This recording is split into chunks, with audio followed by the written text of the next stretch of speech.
Assalamualaikum warahmatullahi wabarakatuh. Perkenalkan, nama saya Makhrus Halim Alafoni.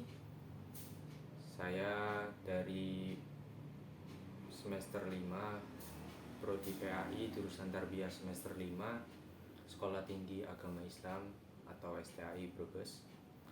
Tujuan saya membuat video ini yaitu guna mengumpulkan tugas UAS, yakni pada mata kuliah pengembangan pembelajaran fikih di MTS ataupun MA, yang mana diampu oleh beliau dosen saya yang terhormat, beliau Bu Husnul Khotimah MPD,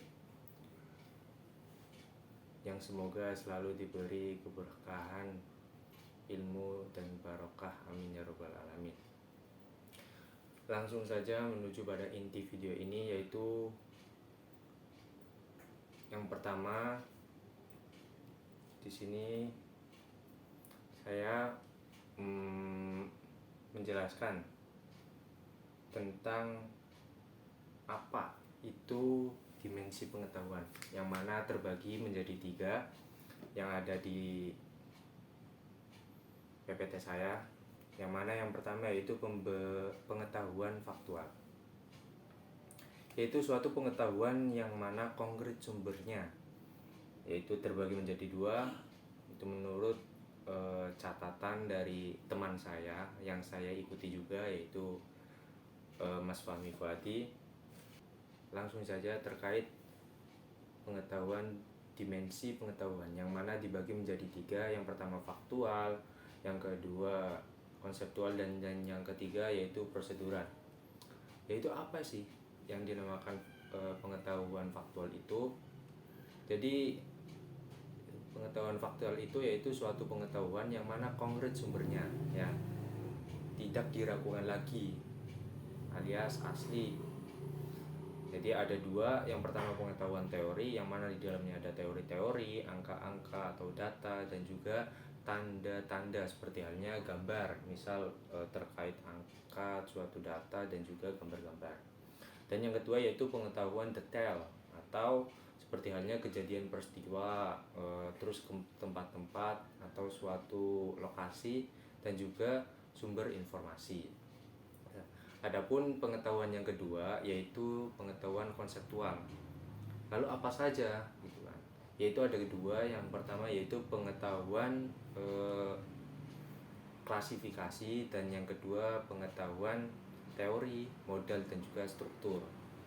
Jadi dari inti pengetahuan konseptual itu sendiri, yang mana artinya terkonsep atau terdesain, termanage. Jadi intinya terstruktural gitu, tertata.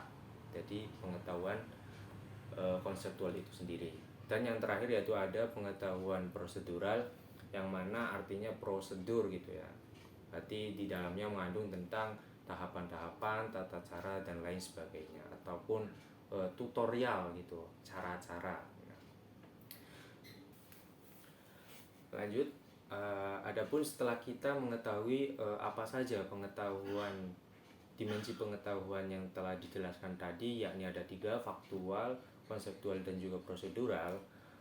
Kemudian saya mencoba menganalisis pada bab 5, yakni tentang sholat fardu 5 waktu. Dalam poin pengertian, dasar hukum, syarat wajib, dan juga perkara yang membatalkan, itu saya memberi pengetahuan terkait hal tersebut, yaitu pada pengetahuan faktual dan juga konseptual, yang mana pada pengertian itu termasuk golongan pengetahuan yang faktual, apalagi dasar hukum dan juga syarat wajib, dan perkara yang membatalkan, yakni konseptual. Dengan adanya dasar hukum, syarat wajib itu mengandung faktual karena real, itu suatu data yang konkret. Kemudian pada syarat wajib itu juga termasuk pada konseptual, yang mana tergolong dari syarat-syarat wajib bagi seorang yang berkewajiban melakukan sholat fardu 5 waktu, dan juga seseorang yang tidak diwajibkan atau belum diwajibkan untuk melaksanakan sholat 5 waktu. Jadi saya menganalisis tentang poin tersebut yaitu masuk pada faktual dan juga konseptual saja. Kemudian pada tata cara pelaksanaan, ketentuan pelaksanaan sholat, rukun sholat fardu, perbedaan rukun laki-laki dan perempuan, sunnah hayat dan abad salam sholat, itu saya menerapkan pada dua pengetahuan, yakni prosedural dan juga konseptual. Mengapa prosedural? Karena dalam suatu tata cara pelaksanaan dan juga ketentuan pelaksanaan sholat itu mengandung prosedural, yang mana di dalamnya terdapat tahapan-tahapan atau tata cara dalam melakukan sholat fardu 5 waktu. Kemudian ada rukun sholat fardu, itu juga termasuk konseptual. Perbedaan rukun laki-laki dan perempuan juga termasuk pada konseptual, yakni pengklasifikasian atau pengelompokan antara rukun seorang laki-laki dan juga rukun seorang perempuan. Dan juga pada pembahasan sunnah hayah dan apa dalam sholat. Sunnah hayah klasifikasinya seperti ini, dan juga klasifikasi pada sunnah hayah itu seperti ini misalnya. Jadi klasifikasi itu artinya pengelompokan, jadi pembagian. Kemudian lanjut pada pembahasan yang hikmah pelaksanaan sholat fardu menjadikan hidup sehat, dan juga sholat fardu bisa membentuk kedisiplinan pada individu. Saya memasukkan pada pengetahuan faktual. Alasannya karena konkret, karena berdasarkan pengalaman orang yang memberikan ilmu tersebut atau yang selalu mengutamakan ibadahnya, maka akan dimudahkan dalam segala urusannya. Jadi saya memasukkan pada faktual karena banyak orang yang merasakan atau merasakan akibat dari ketika kita melaksanakan sholat fardu 5 waktu akan lebih mudah dalam segala urusannya. Itu karena ada suatu istilah, jika kau ingin membenahi hidupmu, maka benahilah sholat 5 waktumu, seperti itu kurang lebih. Lanjut yang selanjutnya, pada slide selanjutnya, yaitu terkait RPP atau rencana pelaksanaan pembelajaran. Pada mata kuliah fikih, di sini saya membuat RPP di MTS Manbaul Ulum, mata pelajaran fikih kelas 7 semester 1. Alokasi waktunya 2 kali 40 menit dalam 1 kali pertemuan. Poin yang pertama yaitu ada kompetensi inti. Bisa saya bacakan. Yang pertama, KI 1 atau kompetensi inti 1, yaitu menghargai dan menghayati ajaran agama yang dianutnya. Karena di sini mata kuliahnya itu fikih, berarti otomatis pada agama Islam. Yang kedua atau kompetensi inti yang kedua yaitu menunjukkan perilaku jujur, disiplin, tanggung jawab, peduli atau toleran, gotong royong, santun, percaya diri dalam berinteraksi secara efektif dengan lingkungan sosial dan alam dalam jangkauan pergaulan dan keberadaannya. Jadi bisa bergaul dengan siapapun, dimanapun, bagaimanapun objek yang sedang dihadapinya atau yang menjadi lawan bicaranya, dia bisa menguasai atau mampu berhadapan dengan lingkungan sosial. Yang ketiga atau KI kompetensi inti yang ketiga yaitu memahami pengetahuan. Terkait pengetahuan tadi, yang pertama faktual, konseptual, dan juga prosedural, berdasarkan rasa ingin tahunya tentang ilmu pengetahuan, teknologi, dan juga seni budaya terkait fenomena dan kejadian tampak nyata. Kemudian kompetensi inti yang keempat yakni mencoba mengolah dan juga menyaji dalam ranah konkret atau real, seperti halnya menggunakan, mengurai, merangkai, dan juga membuat. Dan juga mencoba mengolah dalam menyaji dalam ranah yang abstrak, seperti halnya menulis, membaca, menghitung, menggambar, dan mengurangi, sesuai dengan yang dipelajari di sekolah dan sumber lain yang sama dalam teori. Kemudian poin yang kedua yaitu kompetensi dasar. Yang pertama ada mengamalkan sholat fardu 5 waktu pada waktunya sebagai pokok ajaran Islam. Yang kedua menjalankan sikap tertib dan disiplin sebagai implementasi pengetahuan tentang sholat fardu 5 waktu. Jadi ketika kita sudah mengetahui apa dan bagaimana cara melakukan sholat fardu 5 waktu itu, maka supaya mengimplementasikannya atau mengaplikasikannya dalam kehidupan sehari-hari. Yang ketiga yaitu menganalisis ketentuan sholat fardu. Ya. Yang terakhir mengkomunikasikan hasil analisis tata cara sholat fardu 5 waktu itu pada kompetensi dasar. Kemudian poin yang C, di sini ada tujuan pembelajaran. Setelah mengikuti kegiatan pembelajaran melalui peserta didik dapat yang pertama menunjukkan keimanan terhadap Allah Subhanahu wa taala sebagai Al-Hafidz atau zat yang maha menjaga, dan Al-Wakil sebagai zat yang maha memelihara, yang mana merupakan zat yang memelihara dan bertanggung jawab terhadap makhluk-makhluk ciptaannya. Kemudian yang kedua, membuktikan keimanan terhadap Allah Subhanahu wa taala sebagai Al-Hafidz dan Al-Wakil dalam kehidupan sehari-hari melalui pembiasaan sikap disiplin dan menjalankan sholat fardu 5 waktu. Yang ketiga, meyakini prinsip i'tidal sebagai ajaran Islam yang membentuk kesolehan individual dan kesolehan sosial yang menjunjung tinggi kedisiplinan dalam berlaku sehari-hari. Kemudian yang keempat yaitu menjelaskan pengertian sholat fardu 5 waktu. Yang kelima, menyimpulkan dasar hukum sholat fardu 5 waktu berdasarkan ayat-ayat Al-Quran dan hadis. Yang keenam yaitu membedakan syarat syah dan juga syarat wajib sholat fardu 5 waktu. Yang ketujuh, menguraikan perkara-perkara yang membatalkan sholat fardu 5 waktu. Dan yang kedelapan, mendeskripsikan rukun-rukun sholat fardu 5 waktu berdasarkan tata urutannya. Jadi tahu mana urutan secara rukun gitu. Yang kesembilan, mendemonstrasikan tata cara melaksanakan fardu 5 waktu dalam sehari semalam. Kemudian poin yang D yaitu materi pembelajarannya tentang sholat fardu 5 waktu. Poin yang E, metode pembelajarannya. Di sini saya menggunakan 3 metode pembelajaran, yakni yang pertama dengan metode ceramah, yang mana metode ini digunakan untuk memulai kegiatan pembelajaran terutama untuk kegiatan awal. Dan yang kedua, kerja kelompok. Kegiatan ini digunakan untuk mengumpulkan informasi tentang sholat fardu agar lebih kompak gitu. Kemudian metode pembelajaran yang ketiga yaitu ada demonstrasi.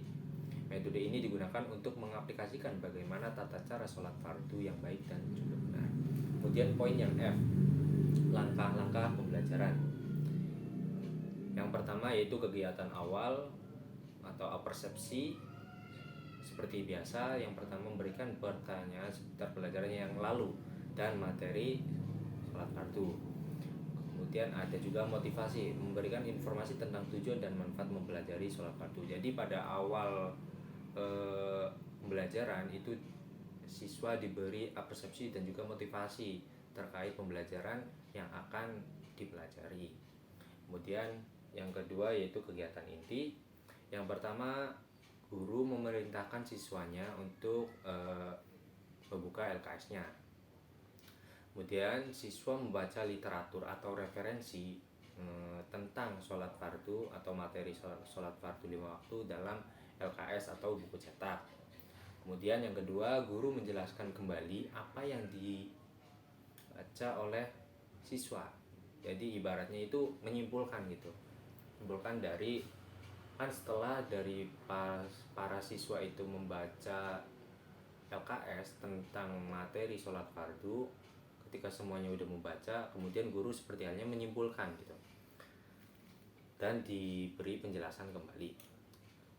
Kemudian setelah diberi penjelasan, guna di zaman digital, guru memberikan demonstrasi tentang praktek sholat fardu melalui video visual atau VCD. Nah, setelah para siswa membaca dalam bentuk teori atau dalam buku cetak, kemudian guru sebagai guru yang berinovasi atau berinovatif itu memberikan suatu gambaran atau suatu video yang bergambarkan tentang animasi, ataupun bisa bukan berbentuk animasi, misal videonya tentang orang yang melakukan sholat gitu. Jadi isi dalam VCD tersebut terkait gerakan-gerakan dalam sholat fardu. Jadi setelah guru dan murid membaca tentang teori yang ada dalam LKS dan juga disimpulkan atau dijelaskan kembali oleh guru, kemudian guru menampilkan video terkait tata cara pelaksanaan sholat fardu tersebut. Selanjutnya siswa mengamati demonstrasi guru tentang praktek sholat. Dalam praktekan sholat fardu, guru sekaligus memberikan penjelasan terkait gerakan-gerakan yang sesuai dengan bacaan yang dijelaskan. Jadi setelah adanya teori dan juga praktek video yang sudah diberikan oleh guru dan juga dijelaskan oleh guru, guru pun memperjelas lagi terkait penjelasan video dan juga materi tersebut. Misalnya pada gerakan ini namanya apa, misal i'tidal bacanya apa, seperti ini, dan yang gerakan lain yang sebagainya. Kemudian hal tersebut dipraktekkan oleh semua siswa secara bergantian. Nanti ketika semuanya sudah mulai memahami dan bisa menangkap materi apa yang para siswa dapatkan, kemudian guru pada kesempatan itu memerintahkan pada salah satu seorang siswa ataupun misal per kelompok gitu. Karena kalau di misal MTS ataupun MA kan kalau di sini kan MTS kelas 7 berarti sudah ada kelompoknya. Jadi bisa mempraktekkan bagaimana tata cara melakukan sholat secara langsung pada waktu itu, pada waktu tersebut. Jadi per kelompok ataupun salah seorang siswa mewakili guna mempraktekkan materi tentang sholat fardu pada materi itu. Kemudian kegiatan yang terakhir, tanya jawab tentang materi sholat fardu dan tentang tata caranya, dan juga guru memastikan, kegiatan akhirnya guru harus memastikan para siswanya terkait pemahaman materi sholat sekaligus tata cara melakukannya. Jadi selain pada kegiatan terakhir ini guru menyimpulkan, seorang guru juga harus menanyakan terkait tanya jawab adanya materi ini bagaimana, ada yang bingung nggak gitu. Jadi harus dijelaskan, barangkali ada dari salah satu siswanya yang masih sangat kurang paham terkait materi sholat fardu 5 waktu. Kemudian pada poin G, yaitu sumber belajar atau media pembelajarannya, yaitu yang pertama ada buku paket atau LKS. Di sini mungkin saya agak ngantuk, jadi tertulisnya LKS jadi paling bawah. Kemudian kedua, gambar peragaan sholat. Gambar peragaan sholat itu bisa di dalam LKS-nya ataupun guru misal memberikan gambaran pada VCD-nya. Juga yang ketiga, VCD sholat yang benar, VCD tentang tata cara melakukan sholatnya.